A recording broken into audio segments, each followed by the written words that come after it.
Hi, hello, namaste, good morning to all my dear divine vibes. Hope you all are doing great and awesome in your life. Yes ನಾನಿವತ್ತು ಭೇಟಿ ಕೊಟ್ಟಂಥ ಸ್ಥಳವಾಗಿತ್ತು ಮೊಳ್ಳಳ್ಳಿಯ Basavanna. Yes ಇದಿರುವುದು ಹಾವೇರಿ ಜಿಲ್ಲೆಯ ಶಿಗ್ಗಾವಿ ತಾಲೂಕಿನ ತವರ ಮಳ್ಳಳ್ಳಿಯಲ್ಲಿ. ಇಲ್ಲಿ ನೋಡ್ತಿರುವಂಥ ಬಸವಣ್ಣ ಉದ್ಭವ ಮೂರ್ತಿಯಾಗಿದ್ದಾರೆ. ಅವರೇ ಉದ್ಭವ ಆಗಿರೋದು. ಎಷ್ಟು ಮೇಲೆ ಮೇಲೆ ಹೋಗ್ತಿದ್ದಾರೆ ಅಂದರೆ ಅಷ್ಟು ಮೇಲೆ ಇರೋದ್ರಿಂದ ಈ ದೇವಸ್ಥಾನದಲ್ಲಿ ಬಸವಣ್ಣ ಇನ್ನೂ ಮೇಲೆ ಹೋಗ್ದಿರಲಿ ಅಂತ ಅವ್ರಿಗೇನೋ ಒಂದು ಬಡಿದು ಅಲ್ಲಿ ಸ್ಟಾಪ್ ಮಾಡಿದ್ದಾರೆ ಅಂತ. ಬಟ್ ಸ್ಟಿಲ್ ಆ ಬಸವಣ್ಣ ಬೆಳೀತಿದ್ದಾರೆ. ನೋಡಿರ್ಬೋದು, ಇದು ಸಾಕ್ಷಾತ್ ತಾನೇ ಬೆಳೆದಿರುವಂಥ ಬಸವಣ್ಣ ಆಗಿದೆ. ಈ ಬಸವಣ್ಣ ಇರೋದು ಹಳ್ಳಿಯಲ್ಲಿ ಬರೋದು, ಶಿಗ್ಗಾವಿ ತಾಲೂಕು, ಹಾವೇರಿ ಜಿಲ್ಲೆ. ಸೊ ಅಲ್ಲಿ ಡೈರೆಕ್ಟಾಗಿ ಬಸ್ ಸಿಗುತ್ತೆ. ಹುಬ್ಬಳ್ಳಿಯಿಂದ ಕೂಡ ಬಸ್ ಇರುತ್ತೆ. ಮತ್ತು ಬೇರೆ ಕಡೆ ಬರೋರು ಹುಬ್ಬಳ್ಳಿ ಅಥವಾ ಹಾವೇರಿಯಿಂದ ಡೈರೆಕ್ಟಾಗಿ ಹೋಗ್ಬೋದು. ಬಂಕಾಪುರದಿಂದನೂ ನಮಗೆ ಬಸ್ಸಿನ ಫೆಸಿಲಿಟಿ ಇದೆ. ಮತ್ತು ಅಲ್ಲಿ ಆಟೋ ರಿಕ್ಷಾಗಳು ಕೂಡ ಇರುತ್ತೆ. ಕೇಳಿದರೆ ಅವ್ರು ಇಲ್ಲಿ ಬಂದು ಸ್ಟಾಪ್ ಮಾಡ್ತಾರೆ. ಕಡಿಮೆ ಬೆಲೆ ಕೂಡ ತೊಗೋತಾರೆ. ಇದು ಉದ್ಭವ ಮೂರ್ತಿ ನಂದಿಕೇಶ್ವರ ದೇವಸ್ಥಾನ ಆಗಿದೆ. ಇಲ್ಲಿ ಮದುವೆ ಕಾರ್ಯಗಳು, ಮುಂಚವಿ ಕಾರ್ಯಗಳು ಅಥವಾ ಏನಾದರೂ ಫಂಕ್ಷನ್ಸ್ ಇದ್ದರೆ ಎಲ್ಲ ಕಾರ್ಯಗಳು ನಡೆಯುತ್ತೆ. ಇಲ್ಲಿ ಯಾರಾದರೂ ಬಂದು ಏನಾದರೂ ನಂದಿಕೇಶ್ವರನ ಹತ್ರ ಕೇಳ್ಕೊಂಡ್ರೆ ಅದಾಗುತ್ತಂತೆ. ಯಾಕಂದರೆ ಅದು ಸಾಕ್ಷಾತ್ ಉದ್ಭವ ಆಗಿರುವಂಥ ಈಶ್ವರನ ಮುಂದಿರುವ ನಂದೀಶ್ವರ. ಬೇರೆ ಕಡೆ ಎಲ್ಲ ನಾವು ನೋಡಿದ ಹಾಗೆ ನಂದೀಶ್ವರನ ಕೆತ್ತಿ ಇಟ್ಟಿರ್ತಾರೆ.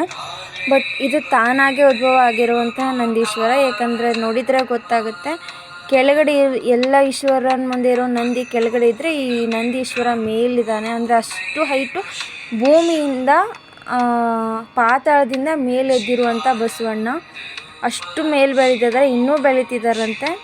ಸೊ ಪೂಜೆ ಮಾಡೋಕ್ಕಾಗಲ್ಲ ಅಂತ ಮೇಲೆ ಆ ಥರ ತೆಗೆದು ಹಾಕಿದ್ದಾರೆ. ನೋಡ್ತಿರ್ಬೋದು, ಬೇರೆ ದೇವಸ್ಥಾನಗಳಲ್ಲೆಲ್ಲ ನೋಡಿದರೆ ನೀವು ದೊಡ್ಡದಾಗಿ ಗುಡಿ ಗೋಪುರಗಳನ್ನು ಕಟ್ಟಿರ್ತಾರೆ. ಇಲ್ಲಿ ಗುಡಿ ಗೋಪುರಗಳನ್ನು ಕಟ್ಟಲಿಕ್ಕೆ ಆಗ್ತಿಲ್ಲ, ಬಿಕಾಸ್ ಆಫ್ ಹೀಸ್ ಡೆವಲಪಿಂಗ್.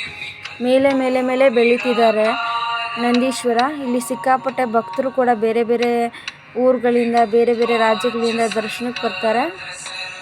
ನೀವೇನಾದರೂ ಈ ನಂದಿಕೇಶ್ವರನ ದರ್ಶನ ಪಡ್ಕೋಬೇಕು ಅಂದ್ಕೊಂಡಿದ್ರೆ ಹುಬ್ಬಳ್ಳಿಯಿಂದ ಹೋಗೋರಿಗೆ ಡೈರೆಕ್ಟಾಗಿ ಹಾವೇರಿ ಹತ್ರ ಸ್ಟಾಪ್ ಮಾಡ್ತಾರೆ. ಹಳ್ಳಿ ತಾಲೂಕು ಸವಣೂರು ಬಂದು ಶಿಗ್ಗಾವಿ ಅಲ್ಲ, ತಾಲೂಕು ಬಂದು ಸವಣೂರು ಮತ್ತು ಜಿಲ್ಲೆ ಬಂದು ಹಾವೇರಿ. ನಾವು ಈ ದೇವಸ್ಥಾನಕ್ಕೆ ಪೂಜೆಗಂತ ಬಂದಿದ್ವಿ. ಅಲ್ಲಿ ಮೇಲೆ ಕೂತಿರೋದು ನೋಡ್ತಿರ್ಬೋದು ರತ್ನ ಪಕ್ಷಿ. ನಮ್ಮ ಪೂಜೆ ಆಗುವವರೆಗೂ ಅದಲ್ಲೇ ಕೂತಿತ್ತು. I think we were there around half an hour there only. ಅಷ್ಟೊತ್ತವರೆಗೂ ಆ ರತ್ನ ಪಕ್ಷಿ ಅಲ್ಲೇ ಇತ್ತು. ಮತ್ತು ತಾನೇ ಉದ್ಭವ ಆಗಿರೋ ನಂದಿಕೇಶ್ವರನ ನೋಡಿದ್ಮೇಲೆ ಸಿಕ್ಕಾಪಟ್ಟೆ ಖುಷಿ ಆಯಿತು. ದರ್ಶನ ಭಾಗ್ಯದಿಂದ ಸಂತೋಷ ಕೂಡ ಆಯಿತು. ಮೇಲೆ ರತ್ನ ಪಕ್ಷಿ ಇರೋದ್ರಿಂದ ನಮಗನ್ನಿಸ್ತು ವಿಷ್ಣುವಿನ ಆಶೀರ್ವಾದ ಶಿವನ ಜೊತೆ ಕೂಡ ಸಿಕ್ತು. ನೀವೇನಾದರೂ ಈ ದೇವಸ್ಥಾನಕ್ಕೆ ವಿಸಿಟ್ ಮಾಡಬೇಕಂದ್ರೆ ಪ್ಲೀಸ್ ಮಾಡಿ ನಂದಿಕೇಶ್ವರನ ದರ್ಶನ ಪಡ್ಕೊಳ್ಳಿ.